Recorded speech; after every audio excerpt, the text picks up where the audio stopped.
welcome. Thanks, Kirk. Anyone is welcome to join us in this in-person gathering on October 9th. We're going to do the fall color train ride in Osceola. And then we're going to have lunch in St. Croix Falls, where, Kirk? Sorry, putting me on the spot, but I don't remember the name of the restaurant. It is actually in Osceola, and it is right next to the train depot. And oh boy, what's the name of it? It's right on the waterfall. I'll have to think of it. I don't get down there very often, but it's very good. Sounds good. We're going to the noon train ride, and tickets are $25 unless they're over 62, and then they're discounted if I'm remembering right. And the website is transportationmuseum.org. There's a link right at the top that says train rides, and then just choose the fall color tour. Everybody is just on their own for tickets. I don't know when people are planning to show up. I think I'm going to be there about 11:30 just to make sure that I have enough time to get over there. So if anyone wants to meet early and hang out for a bit. And FYI, I've done these train rides a lot in the past. Yeah. You can bring a thermos of coffee, tea, your beverages and stuff like that. They don't stop you from bringing your own personal, beverages on board or even food in the past. So, but just Thanks, as yeah. What about how long is the ride? It's like an hour. Is that right? Yeah, an hour and 15. It depends upon if they have aggregate coming through, because they are on a commercial line. Yeah. But bring your binoculars. Okay. Because a lot of wildlife, and it's absolutely gorgeous and wonderful. But binoculars, definitely. Thanks. And it looks like, did Greg, Kirk the Watershed Cafe. Thank you very much. And I'll just say that our visitors here today are certainly welcome to join us for the train ride. Absolutely. Yep. Thanks, Greg. We have a service project. Rotary is about service. We are, gosh, my thing keeps like having a life of its own today. With youth exchange being shut down worldwide for the past 2 years, we've refocused. We kind of came up with a theme of pollinators and butterfly service projects. We have a grant application that's been tentatively approved by the district. So that's exciting. The revised application is due by Friday. So Lindy and I, you and I never got together, but we'll get that hammered out here in the next 48 hours. And would appreciate maybe a 15-minute call after this or at some point. But it's exciting for those of you that don't know, we applied for funds to be able to put together pollinator sort of flyers or how-to like info guides, and then packs of seeds. And the idea is plant something in your own yard that you might not have planted already. Even if you have flowers, plant a 2x2 plot of additional flowers. So I did this as a kickoff this year, and I've had bees buzzing around and a monarch, but that wasn't my photo, but it could have been my photo. So it's really cool, and it's just makes you feel like you're a part of the pollinator solution. So very good. If you're a Rotarian of other clubs, this is my membership portion of the presentation. We have a friend of the club program. So if you know people who are in Rotary who are involved with youth exchange or have an interest in international topics of all sorts or pollinator projects, they can be a part of our group on an ongoing basis. It's $100 donation. For new members, we're really low priced Rotary Club, $270. When Kirk and Chris-Ann and Greg and I first got together and sort of talked about it, we, kind of wanted to keep dues low for especially newer Rotex returning where money might be an issue. But really for all of us, we don't have meals associated with it, with our club. And we just wanted to basically do enough to cover the district and Rotary dues and a little more for a service project here and there. And our goal is 25 members by the end of the year. And I will just say I would love to have the guests today who are not members consider coming back for a couple more meetings, see what you think, and potentially join us. It's really, I think, more than anything, turned into just a nice group of friends that meets on Wednesdays. So next week's speaker is open, Chrisanne, unless the chart was not updated and you have someone planned. Forgot to send the email to Jane. Jane, was that a yes from you? For sure. Yes, that was. Jane is our speaker. Okay, Jane. Jane was Peace Corps to Afghanistan. And we're just all super looking forward to that. And then you worked as well, Jane, in Iran, is that true? Correct. Yeah. So are you thinking the presentation is just on Peace Corps or kind of on both? What are you thinking? Well, actually, Chrisanne also said to kind of throw in my background too, but I think I could end up then speaking for 2 or 3 hours. You're right. So you probably don't want to hear all that. So the primary focus would be on Afghanistan, but with some comparisons to Iran. Yeah, I think we were all from the last meeting really interested sort of in Jane's, I don't know, impressions of the past month and what's happened in Afghanistan and past 20 years and the rapid withdrawal, like all of it. So it'll be a really interesting presentation. Well, thank you for stepping up for that, Jane. And if we can look for your Austrian host daughter upcoming week, I think we're fairly open, Chrisanne, through about Thanksgiving for the most part. For the most part, we need a couple more people for Teach Me's. Yep. I'm on for one of those. Yep. Yep, you are. Can you send me what dates are open for that, just so that I can get in touch with her? She has asked to stay in touch with me weekly, which is so I can just make sure then I can ask her. Thanks, Ann. You're welcome. Yep, and Chrisanne, you can put me down. Living off the grid is the topic. In October, do you want the October one? Sure. Okay, we need a December Teach Me person too. So if someone wants to say yes, I'll put you down.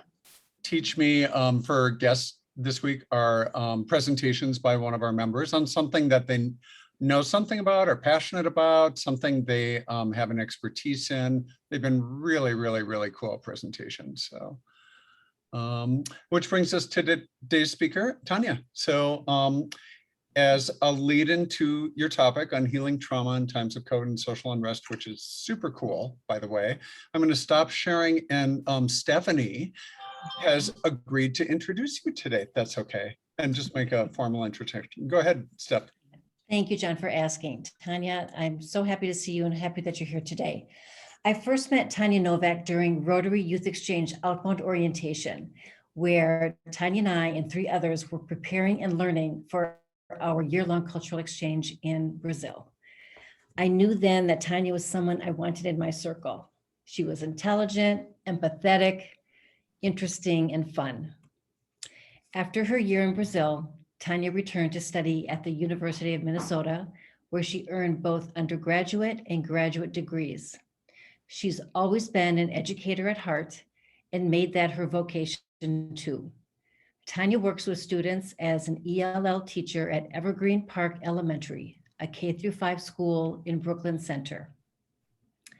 Tanya's life has been filled with diverse experiences and people, which all came together to become a special project this summer. It was a way for her to support her students and school community. Tanya, thank you for being with us here today to share your very special project with us. Thank you, Stephanie, for that introduction. I just wanted to give you a little bit more background about me before I begin the presentation on my garden. I did go to Brazil with Stephanie back in 1976, and I returned there in 1981 for 7 more months. I really fell in love with Brazil, and I ended up majoring in Portuguese and Spanish at the U. And then during my second stay in Brazil, I taught English as a foreign language to earn money to come back because I had spent all my money on my 7-month trip, or no, 5-month trip. We drove down to Brazil from Minnesota. So I had my first taste of what it was like to teach English when I was there. So I decided that I wanted to go into teaching English as a second language for my career. And so I did my master's degree in that. And I taught at the University of Minnesota for about 13 years. Then I decided that there was no way that I could continue at the university because the pay was so poor. So I got my teaching license, and I then got a job in Minneapolis for 2 years. Then I fell in love with a man from the former East Germany, and we moved to Germany for 4 years. Then when I came back, I got a job in the Anoka Hennepin School District, where I've been for 17 years. So most of my career has been in teaching English, except for the years I spent waitressing in college. And to help you understand why I took on my current gardening project, I think I need to answer the question, why do I garden? So a lot of this presentation is going to be answering that question. So I first learned gardening from my family. My grandfather was a farmer, and my mother was a really avid flower gardener. She used to grow all of her annuals from seed with the grow lights, and she had just a spectacular garden in her front yard. And so I learned from a very early age about, what to do to take care of flowers. And she wanted to instill that in us. So when we were quite young, we lived in the country. We had an acre or two that we used for garden space. And each of us in the family had like a 10-foot diameter garden. And we all grew different kinds of flowers or vegetables. So that was really my first taste of gardening when I was about 8 years old. And I think I had another garden when I was about 12. But then I abandoned gardening for quite a while because I really hated the feeling of dirt. Never liked the feeling of that dry texture like flowers. I liked muck better. So as I grew older, I ended up taking over a garden from my sister because my sister and I lived together for many years. And when she moved, I realized someone needed to take care of the garden. So that's when I started really getting into gardening. And I've always had a strong passion for flowers since I was a little girl. But I have this really strong need for aesthetics. And I also have a willingness to sacrifice for the common good in kind of odd ways sometimes. Like, for example, I didn't drive a car till I was 46 years old. And part of the reason was I didn't like the idea of polluting the air. So I took my bicycle most places or walked. Another thing that I did, or I still do, is I try not to run my air conditioner. So I try to save energy as much as I can. But one of the ways that I wanted to express my love of gardening was at the university when I worked in this really ugly concrete building called Claber Court. It was just a block away from Falwell Hall, for those of you who know campus. And we had this courtyard that had grass that would grow about 2 feet tall before the grounds people would come and cut it. And you really couldn't do anything in the courtyard. So I went to the building administrator and I said, would it be okay if I put a garden out in the courtyard? And she said, dig wherever you want. So I did. I put in a tulip garden to begin with. And I just want to show you a quick picture of that. Let's see. Not sure if I've got this on here correctly. Okay, can you see the tulips? Okay, so this was my tulip garden at Claber Court in the early 1990s. And I planted about 1,200 tulips that year. And then in the summer, I needed to have access to water. And they had one of these fancy metal water keys. And I contacted the ground services.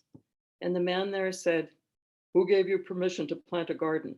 And I said, my building supervisor. And then he said, who gave her permission to tell you that? And he said that I couldn't have a garden because I was taking away a potential union job. Potential union job. So I was forced to dig up all the tulips.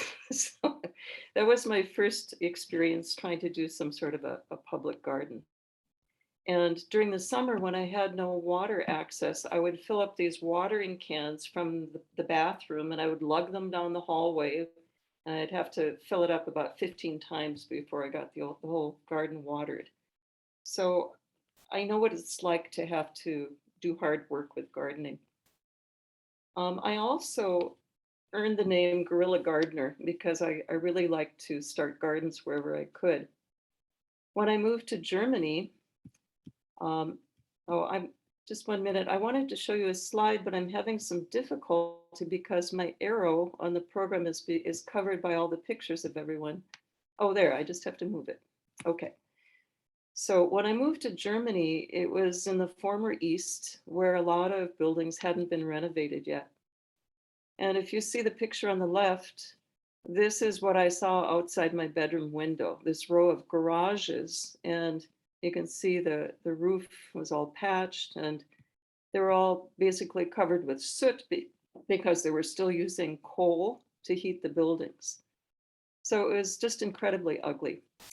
So without getting permission from anyone, I got a 5-gallon container of yellow paint and I proceeded to paint all of the backs of the garages. I had heard that the owner of the garages lived somewhere in West Germany, so I figured he'd never know.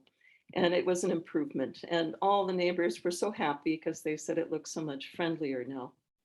So that was the second garden that I created that was in a public space.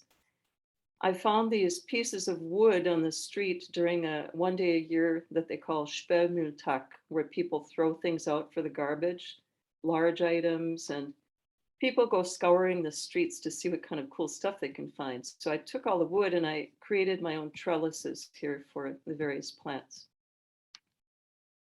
And I also planted over here in the parking lot. So I just wanted to make it a friendlier looking place because it was just so incredibly gray where I lived. So that was my second big garden, but this one was even more problematic because I did not have water access. So I would have to, again, fill up my watering cans. And we lived on the 4th floor with no elevator. So I would go up and down many times a day to keep this garden alive. It took 2 years before the German building maintenance person agreed to let me have a key. So finally I was able to water the garden with a hose. So that was my experience in Germany. I wanted to also show you my current garden. I moved into this house in 2006 and I proceeded to tear up all the sod in the front yard and most of the backyard. And I did a lot of plantings with some pollinator flowers, some bushes and such. So I did the entire boulevard, the entire front yard. And in spring, of course, I have my tulip garden. And you can see this is the front yard in the summertime. So I took time to put in some stepping stones. And a lot of neighbors come from several blocks away to see the garden and see what's blooming. And that's been just a wonderful way of getting to know people in the neighborhood. People are out for, walking dogs, and it's just a great way to connect with people when you do gardening. And here's my backyard. It takes on different looks every year. There's more of my backyard. And I wanted to draw special attention to this picture on the right. Last year, I was doing distance teaching from home on a health accommodation. And it was probably March, and I thought, it's time that I start ordering some lilies. And I thought, well, maybe I should also order some new garden statuary. So I found these cute little bunnies here who were dancing. I'm sorry, I'm going to go back. Hang on.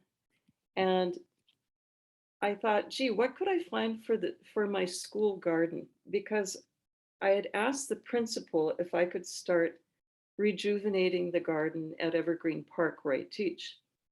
The garden was built about 25 years ago as a peace project where they have one of those peace poles. But the gardens were totally barren. Nobody had taken care of them. So they had undergone about 25 years of neglect. So I asked if I could start planting, and the principal was very happy about it. So I divided a lot of the perennials from my yard last fall. And then in the spring, I continued planting. But in March, I thought I need some garden statuary to make this more interesting for the kids. And our school mascot is a tiger. And I thought, gee, could I find a really cool metal tiger? And there was nothing that was available that was affordable. And so then I came up with the idea of putting little tiger figurines in my garden, little rubber ones. And our school has a school mascot, which is the tiger. And we call our kids tigers because they earn these tiger awards for showing certain characteristics. So every month, tiger awards are awarded to the kids. So that's our affectionate way of referring to them. So I thought, tigers, tiger sanctuary. I thought this is what my kids need at Evergreen Park, because the kids have undergone a really difficult time over the past 2 years in particular. During COVID, they were studying from home, but we had other issues going on at our school too. The majority of our kids are kids of color living in poverty, and a lot of them live in rental units that don't have gardens. Our ESL population is about half of our school, and it's made up of Hmong students, Mexican, Central American, West and East African. And many of these families came to the United States as refugees. And so they've experienced a lot of personal trauma themselves. So I wanted to have a safe place at school where families would feel comfortable. We also had some other things happening at our school. Several years ago, we had a murder of a child named Barway Cullens. I don't know if you remember that name in the news, but this child went missing for about a month, and then they discovered that the father had killed his son. And this was just a really tragic event for our school kids. So that was one trauma that the whole school experienced a few years ago. Another traumatic thing for many of our kids is that they face food insecurity. So not going to school means they may not have a meal to eat. They're used to getting free breakfast, free lunch. And so suddenly, because of COVID, a lot of them didn't know where their next meal might be coming from. Then during the George Floyd murders, a lot of our kids were really traumatized. Many of them are African American, and they just felt a really close connection and were really affected by the murder. Then as the George Floyd trial was underway, we had, you might recall the Dante Wright murder happened in Brooklyn Center. And this resulted in protests and riots at the Brooklyn Center police station. And I'm going to jump ahead here just a minute in my slides. Here we go. Let me share. So some of you may have seen on the news that the police were using a lot of tear gas, and some of the tear gas was actually entering the apartment buildings. Well, many of our students live on this same street. This is Humboldt Avenue. And there are many apartment buildings that line this street. And the police were using flashbangs. I've never seen a flashbang, but I've heard they're extremely bright and make a lot of noise. And many of our students thought that the police were shooting people. They didn't know that it was just something to scare people or get them to move away from the police station. So that was very traumatic for our kids too. And there were also police helicopters that were flying overhead, causing many, many sleepless nights for our kids. So we had some kids who said they couldn't sleep all week. Some of the families didn't want to send their kids to school because they were afraid that there might be rioting happening during the daytime. And so they kept their kids home during that time. So I just decided that I really needed to have a calm, safe place for the kids at school where they could go, in the summertime, hang out there with their families if they wanted, just to kind of help them heal from the difficult the difficult year that they were having. I wanted to show also a picture of there we go. Here's our school mascot. I ended up buying a large tiger statue to put outside the front door to greet people as they come in. And this is a picture of me in the garden. I painted these green signs that say Evergreen Park Tiger Sanctuary, and I put about 3 of them in the gardens. And I planted mainly perennials. And I was trying to find perennials that would be blooming when the kids are there. So I've planted peony bushes, I've planted daffodils, we have bearded iris. So those are things they'll see in the springtime. And I just put in a $500 bulb order. So I'm going to be adding more daffodils and various different kinds of bulbs throughout the garden. So it'll be really bright this next spring. In the summer, they can come and see coneflowers. I've planted zinnias. I've also planted some hibiscus.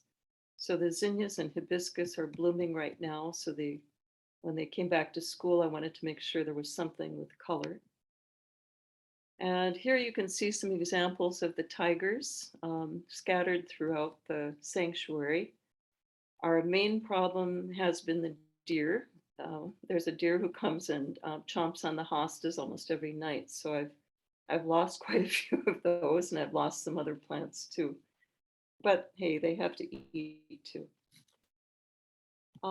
Here's another picture from the sanctuary. It was built originally with 4 benches that faced each other.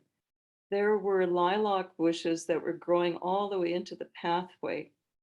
And we had a new building custodian this year who agreed to prune the bushes for me. So he was naive enough to fall for that. It wasn't in his job description, but he was very nice, and he pruned all that so that now this bench isn't covered anymore. So we have 4 benches. And my plan is to put in some paving stones around or in front of these benches to kind of make a circle, because I see it as a spot where teachers could be doing different activities with the kids, doing circle games or whatever the activity might be. I did I did create a pathway here. You can kind of see it on the left.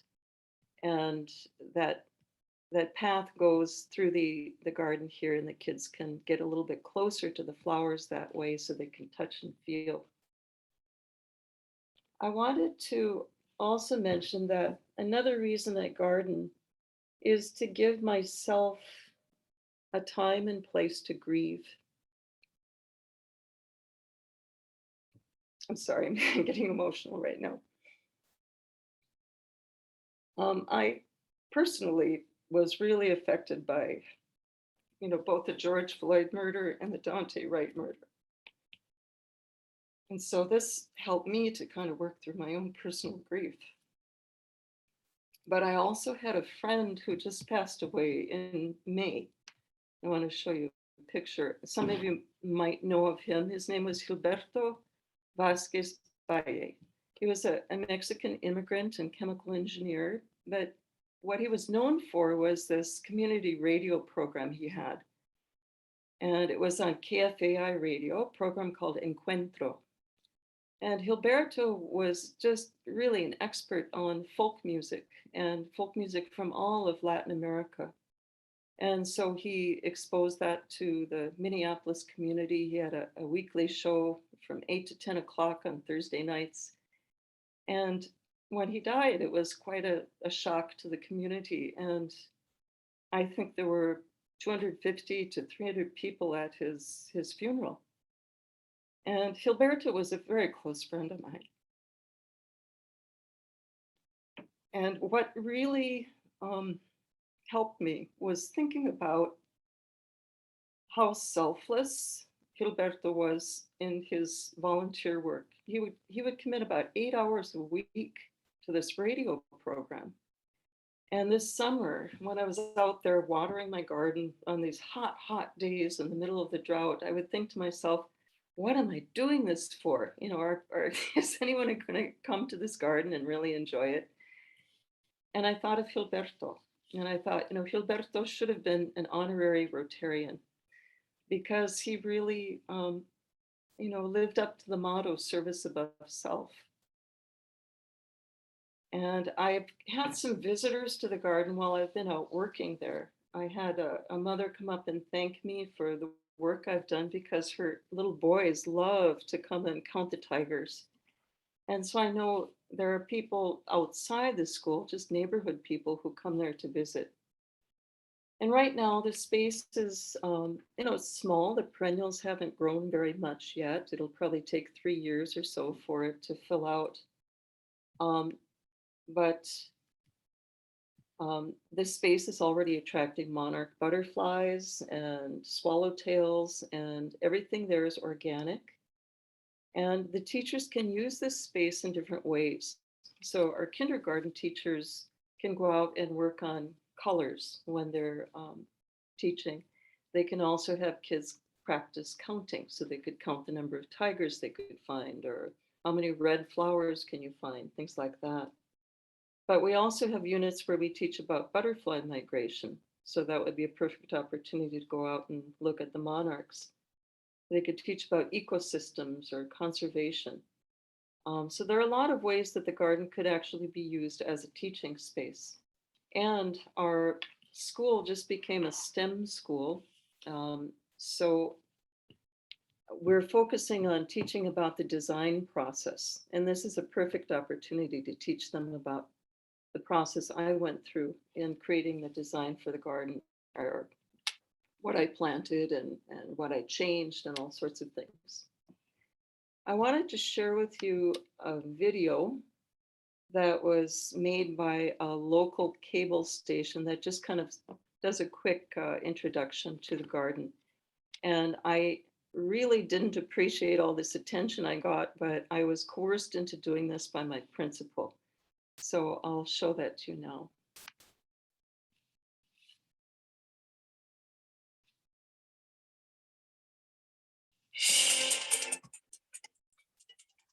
When some students go back to school at Evergreen Park Elementary in Brooklyn Center this fall, they'll have a new place to learn. That's all thanks to a teacher who wanted to create a tiger sanctuary. Things were dying out, and most of it was just barren. A peace garden on the edge of the campus of Evergreen Park Elementary used to be neglected and overgrown. I always like to make a place look better. And that bothered teacher Tanya Novak.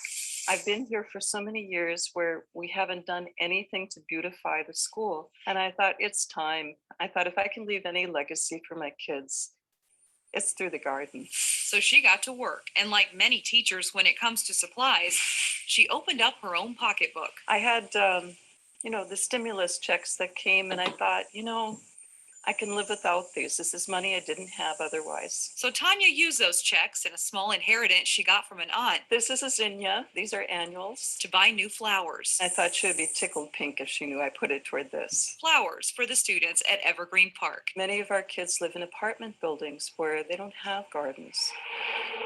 And those students also live in an area not far from the Brooklyn Center police station, which became ground zero for protests after the death of Dante Wright. I want them to know the names of these flowers and and how beautiful they can be and what kind of peace they bring to people. Dotted throughout the garden, We call the kids tigers. you'll also find the school mascot. Something just clicked and I thought, tiger sanctuary, a sanctuary for our kids who are the tigers. Thinking about our kids who are coming to school this year, we have over half of our school, our kindergarten, first and second grade, have never had a full year in school yet in their school careers.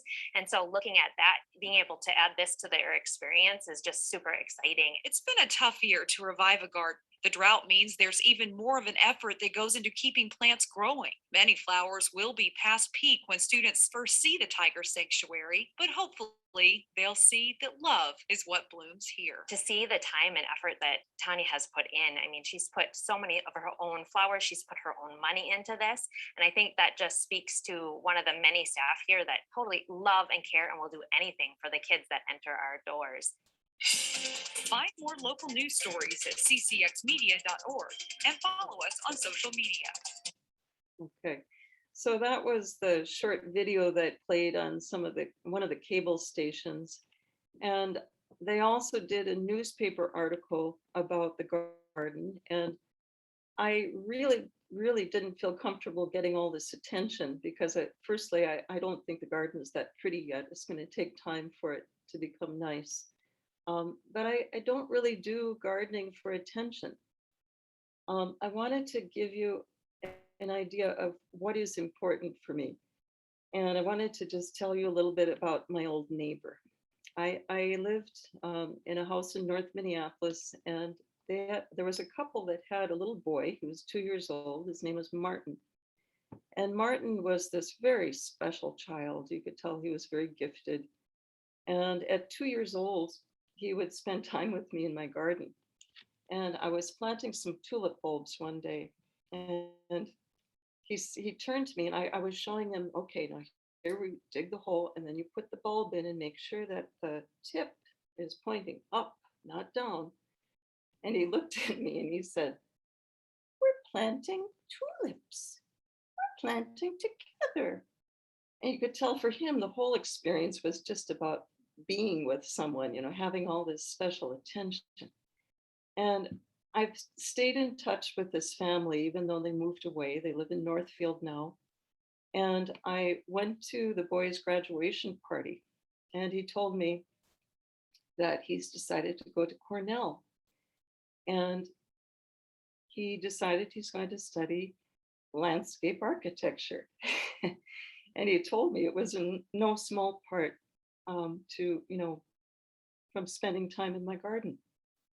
And I thought, that is the best compliment I can get, just to know that I had some sort of impact on someone.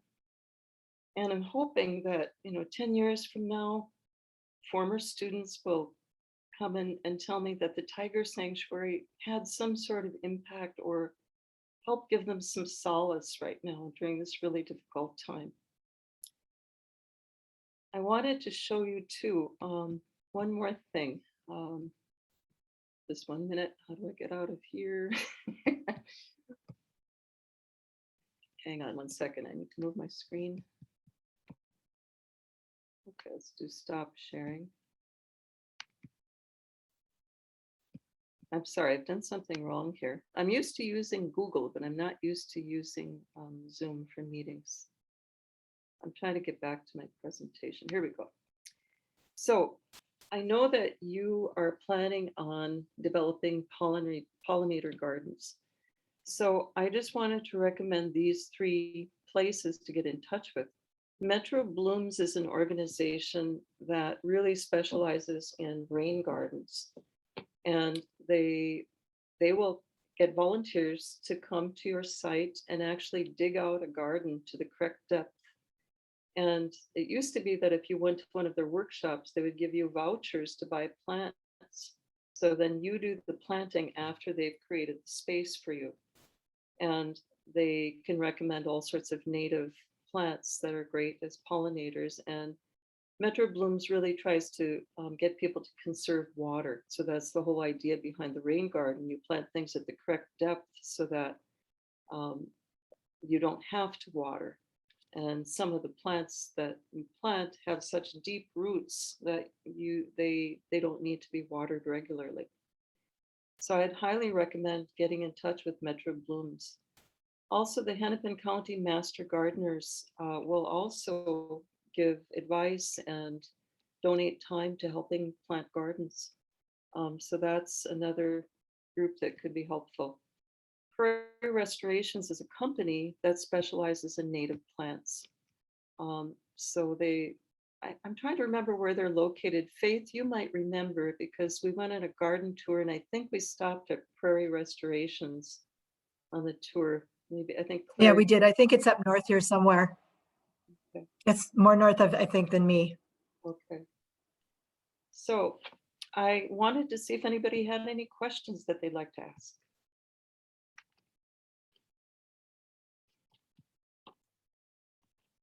Wonderful presentation, Tanya. Really, really good to see. And so much work you've put into public schools. That's really great. Thank you. Anne, do you have a question? You have yourself off mute. Oh, not a question, but I just enjoyed it so much, Tanya, and just plus your background and all the pictures you showed of the gardens in Germany and everywhere. And then I just kept thinking how lucky those students are to have you in that building and the neighborhood, and just to have you as a member and master gardener in the community, how special that is. Thank you. I'm not actually a master gardener. Well, I meant a master gardener. You are to me. The term is used very liberally.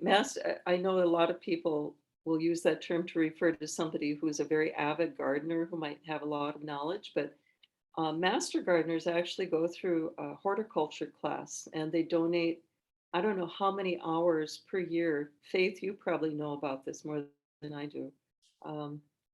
I think they have to donate at least 25 hours a year to public service. And I think the course is done through, the program is through the University of Minnesota, I believe. But I just want to say, you do not have to be a master gardener to do a great garden. We were just at Faith's on Sunday, and she has a lovely garden in her yard. And Faith, you're doing some restoration along the lake also, right? Yeah. We brought our watershed district is, I can't remember the name of it. It might be Rice Creek Watershed District, and they're doing lakeshore restorations with some of the people who are opting in. And so we have been doing that for almost the last 2-3 years. So a lot of pollinator plants, a lot of things that will help stop erosion, keep the lake cleaner so that when you have runoff, it doesn't automatically go into the lake. But I was just looking up Prairie Restorations, and they're found, I think the one that we went to, Tanya, was in Princeton, but they're also located in Watertown and Scandia. Okay. Or else maybe Scandia was the one that we went to. But it looks like they have 3 different locations within the Twin Cities. Thanks. Other questions? Chrisanne? I don't have a question, Tanya. This was just so pleasant to go through with you. I loved all your photos. You're a beautiful designer. You just do beautiful work. And, you know, I know you as a gentle woman, and to hear that you just painted yellow on a wall in Germany, I was so excited. I don't know. It was great. So when I first got that vat of paint, I went down in the parking lot and I thought, oh my gosh, these rule-oriented Germans are going to come out and start yelling at me and they'll probably call the police. And I started stirring the paint, and 2 neighbor men came down to give me advice about how much water to add to thin it to the right consistency. So I was so relieved. I thought, oh, no worries. Well, I loved your presentation, and I also, you know, obviously have known you for many years, but I did not know about your sort of history of establishing these kind of, I mean, this kind of tiger sanctuary is one of a series of gardens, and so it was really cool to learn something new about you and tie it all together in a way. And I've, you know, seen some of your gardening in person, and it's just beautiful. And now I understand a little more of the sentiment behind, how you think about gardening and the service aspect of it as well. So I really thank you for your service, because I know, sometimes it is a little bit of a thankless job probably when you're out there in 90 degrees, watering. Hopefully you're feeling the love, and, it's all just a beautiful endeavor, and, just really, I appreciate you for that, even though I haven't seen the Tiger Sanctuary yet. Thank you. Oh, by the way, I wanted to mention, that the gardening is in my blood. I have an older sister also named Chris Ann, who has a beautiful public garden in Rochester at Century High School. So if you're ever there, check out the garden, because she does a beautiful job too. I had a kind of a question. You had meant, well, first of all, I want to say thank you for all that you've done and all the lives and hearts you've touched with your passion and your work. I think it's very honorable and very cool. And thank you for being here today. You mentioned about not liking dirt, but liking mucky things. Did you get over that, or how has that changed? I like the feeling of dry things. I don't like flour and dry dirt. And I have I have sandy soil in my yard, so I always wear gloves because I can't stand the feeling of it. Yeah, it's kind of one of those odd tactile things, Fun. Other questions? Well, there are a few of us who have seen her gardens, and her personal gardens at her home are just spectacular. And it's been really fun just sharing the friendship idea of gardening with Tanya over all these years. It's been just really fun. We share plants, we share knowledge about plants. So Tanya, would you be willing to share your home address? I mean, if the neighbors are stopping by, maybe we could do a drive-by. You're welcome to, but right now there's not much blooming. It's kind of the end of the gardening season. Sure. 3930 Washburn Avenue North, Minneapolis. You're all welcome to come and see the garden. Best time is in July. Thank you. 3930, I'm going to put it in the chat. 3930. 3930 Washburn Avenue North, Minneapolis. There we go. I have to admit being super confused about your presentation. So on last week's meeting, when I was kind of talking about next week's speaker, I had in my head, in the north suburbs, there's that lion or tiger sanctuary, like the actual animal, like live in a, and so at first I'm like, oh, cool, she's involved with the tigers, although I thought that had closed. Well, and Chris Ann said, no, it's flowers, it's a garden. I'm like, oh my gosh, I'm so sorry, I'm confused.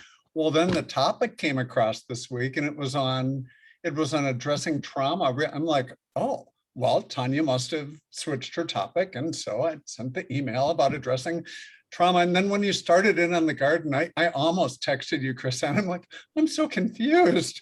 Are we at a garden? Are we talking trauma? But then right as I was about to send the text, then you linked the two together. And I just think it's such a terrific idea and such a service for the kids. And I just so appreciate hearing how the protests and everything really impacted your students, and how, I think you see the photos and everything of the police and the response, and as awful as that is, you don't think that there's kids living across the street where, the tear gas is drifting into the apartment at night, and it has to affect, like, so scary, such a. No, and it's true. And I had a student who took 2 weeks before she could stay in her classroom. She was throwing chairs. She was just violent after this whole event. We had approximately 10 kids who were being seen by the social workers who were so impacted by the rioting.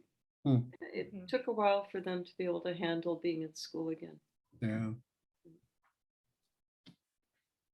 Tanya, thank you for sharing your presentation with us, and thank you for being so giving. You have just been giving your whole life to the community, to your students, and now to us today.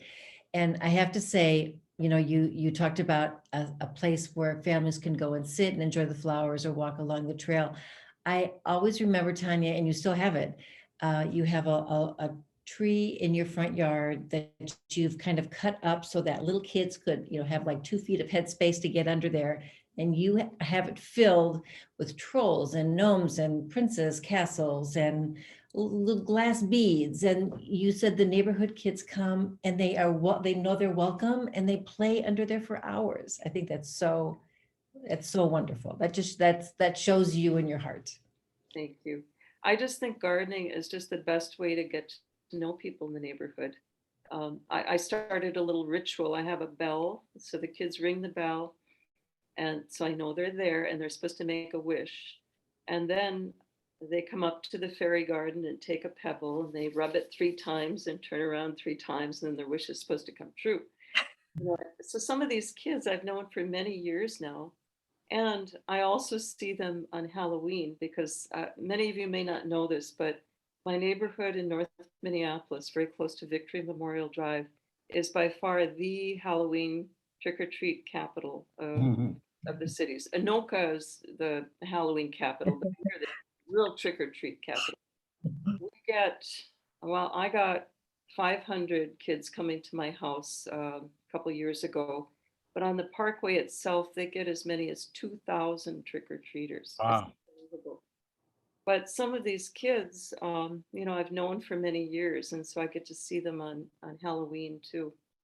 And there was one man who was the boyfriend of the woman across the street who was from South Chicago. And he brought his son trick-or-treating one night, and he said, I just wish that somebody had done this for me when I was a kid, because every year I dress up as a fortune teller. And I have these silly tarot cards where I always tell a positive message linked with the picture. And I put on a kind of a Slavic accent. I imitate my grandfather. And the kids just love it. But I thought, how tragic that somebody grew up in a neighborhood where nobody did anything for them on Halloween. And so I try to keep those traditions going in our neighborhood. Thanks so much. If everyone can take themselves off of mute and give Tanya a really nice round of applause. Just fabulous presentation. Really, really nice. Excellent, excellent. I'm going to share the screen here just to end the presentation today with the Rotary 4-way test. So we usually just say this all together. Of the things that we think, say, and do. Is it the truth? The truth? Is it fair to all concerned? Will it build goodwill and better friendships? Will it be beneficial to all concerned? And today's presentation meets the 4-way test with flying colors. So thank you so much again. Really great to see you. And I hope you'll come and join us again.